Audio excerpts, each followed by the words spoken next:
ஜோதிட சாஸ்திரப்படி மொத்தம் 12 ராசிகளானது இருக்குதுங்க. மேஷம் முதல் மீனம் வரையில் இருக்கக்கூடிய ஒவ்வொரு ராசிக்காரர்களுக்கும் ஒவ்வொரு கிரகத்தினுடைய ஆதிக்கமானது இருக்குதுங்க.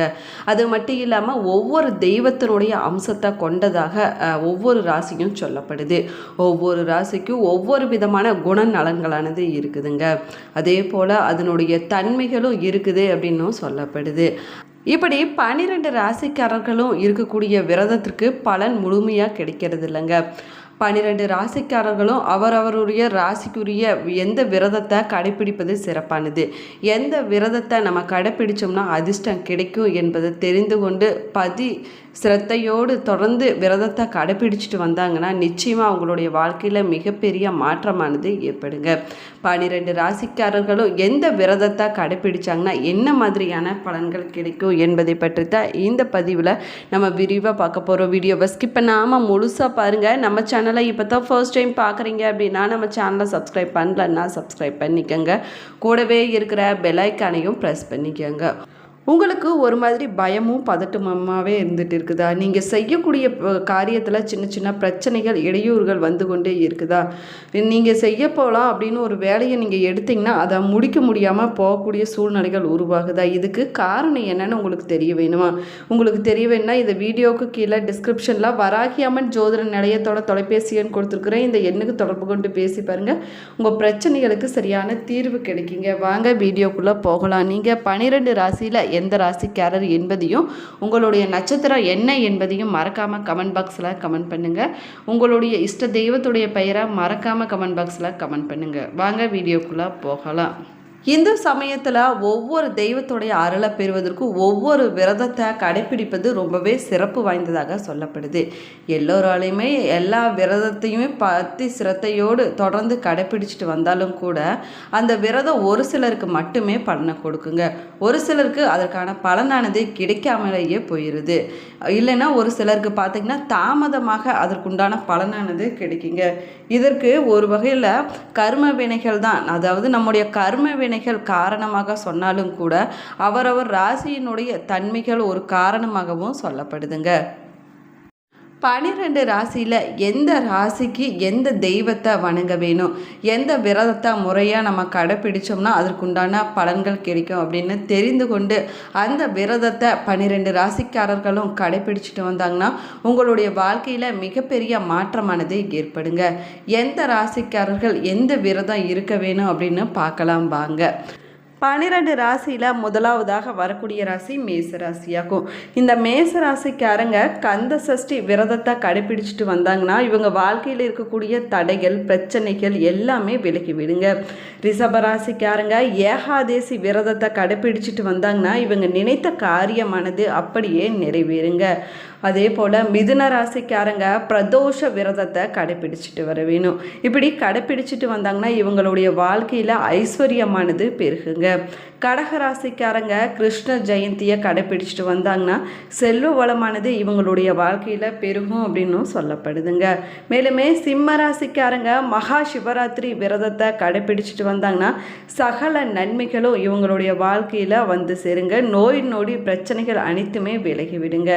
கன்னி ராசிக்காரங்க வரலட்சுமி விரதத்தை கடைப்பிடிச்சிட்டு வருவது ரொம்பவே சிறப்பானதாக சொல்லப்படுது.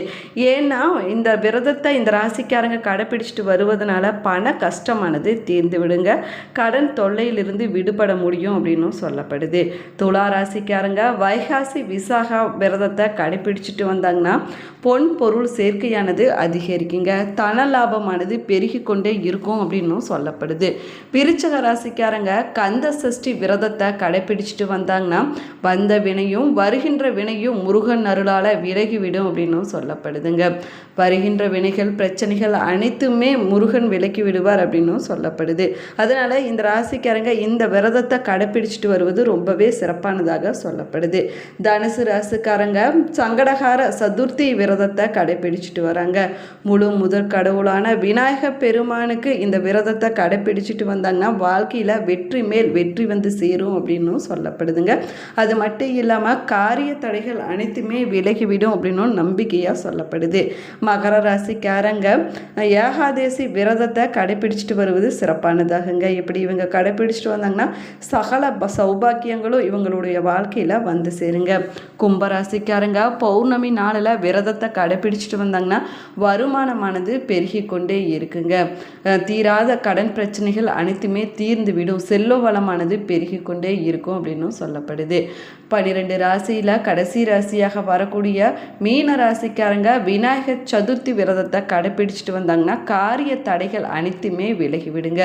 இந்த விரதங்களை வருஷத்துக்கு ஒரு முறையோ இல்லைனா மாதத்தில் வரக்கூடிய திதி மற்றும் நட்சத்திரத்தில் நீங்கள் கடைபிடிச்சிட்டு வந்தீங்க அப்படின்னா உங்களுடைய வாழ்க்கையில் இருக்கக்கூடிய பிரச்சனைகள் தடைகள் அனைத்துமே விலகி உங்களுடைய வாழ்க்கையில் ஒரு நல்ல முன்னேற்றமானது கிடைக்கும் அப்படின்னும் சொல்லப்படுது. மேலுமே கந்த சஷ்டி விநாயகர் சதுர்த்தி விரதம் அப்படின்னா வருஷத்தில் ஒரு முறை தாங்க வரும். இந்த விரதத்தை நினைக்கித்து கொள்ள வேணாங்க. கந்த சஷ்டி விரதம் என்பது மாசத்துல வரக்கூடிய சஷ்டி திதியில விரதம் இருப்பதாகுங்க. விநாயகர் சதுர்த்தி என்பது மாதந்தோறும் வளர்ப்பிறையில் வரக்கூடிய சதுர்த்தியில விரதம் இருப்பதாகும். இந்த விரதத்தை நீங்க கடைபிடிச்சிட்டு வருவது சிறப்பானதாகுங்க. அதே போல வைகாசி விசாகம் விரதம் என்பது மாசத்துல வரக்கூடிய விசாகம் கார்த்திகை நட்சத்திரத்தில் இருக்க வேண்டிய விரதமாக சொல்லப்படுது. நீங்க இந்த விரதத்தை கடைபிடிச்சிட்டு வரலாங்க. கிருஷ்ண ஜெயந்தி விரதம் என்பது மாசத்துல வரக்கூடிய தேய்பிறை அஷ்டமியில இருக்கக்கூடிய விரதமாகுங்க. இந்த ராசிக்காரங்க இந்த விரதத்தை நீங்க கடைபிடிச்சிட்டு வரலாம்.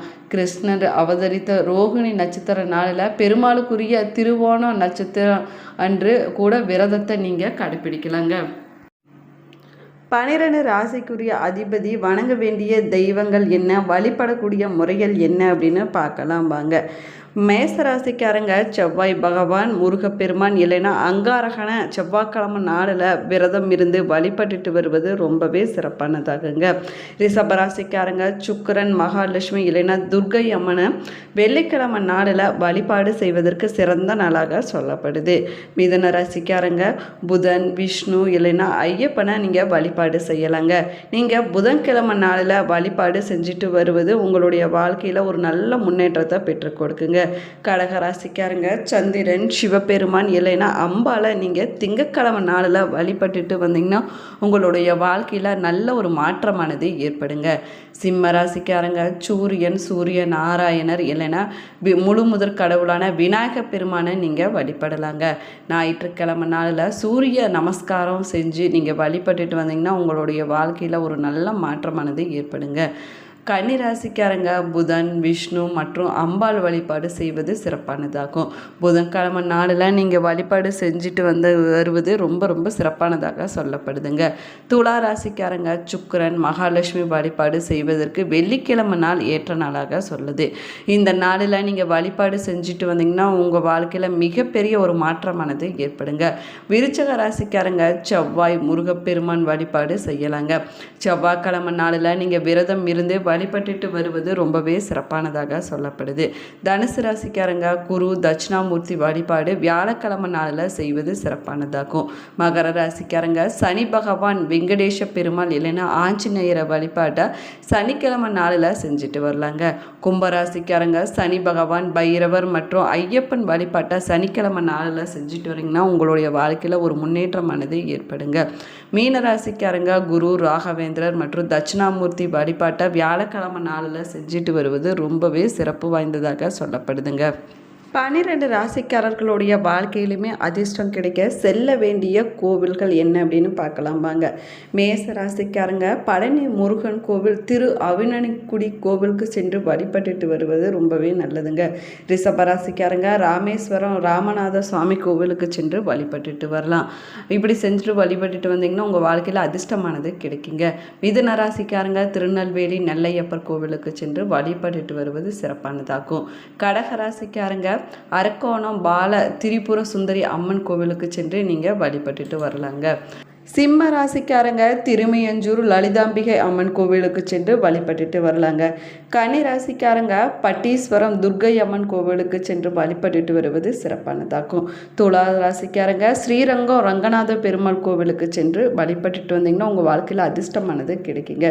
விருச்சிக ராசிக்காரங்க திருப்பதி அலமேலு மங்காபுரம் பத்மாவதி தாயார் கோவிலுக்கு சென்று வழிபட்டுட்டு வருவது ரொம்பவே நல்லதுங்க. தனுசு ராசிக்காரங்க உத்தரகோசை மங்கை வராகி அம்மன் கோவிலுக்கு சென்று வழிபட்டுட்டு வந்தீங்கன்னா உங்களுடைய வாழ்க்கையில் மிகப்பெரிய அதிர்ஷ்டமானது கிடைக்குங்க.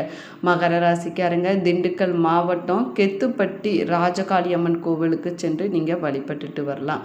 கும்பராசிக்காரங்க குற்றாலீஸ்வரர் கோவிலுக்கு சென்று வழிபட்டுட்டு வருவது சிறப்பானதாங்க. மீன ராசிக்காரங்க மதுரை மீனாட்சி அம்மன் கோவிலுக்கு சென்று வழிபட்டுட்டு வந்தீங்கன்னா உங்கள் வாழ்க்கையில் நல்ல ஒரு அதிர்ஷ்டமானது கிடைக்கும் அப்படின்னும் சொல்லப்படுதுங்க. இந்த பதிவு உங்களுக்கு பயனுள்ள தகவல்களை கொடுத்துருக்கோன்னு நினைக்கிறேன். இந்த பதிவு உங்களுக்கு பிடிச்சிருந்தால் லைக் பண்ணுங்கள், ஷேர் பண்ணுங்கள், கமெண்ட் பண்ணுங்கள்.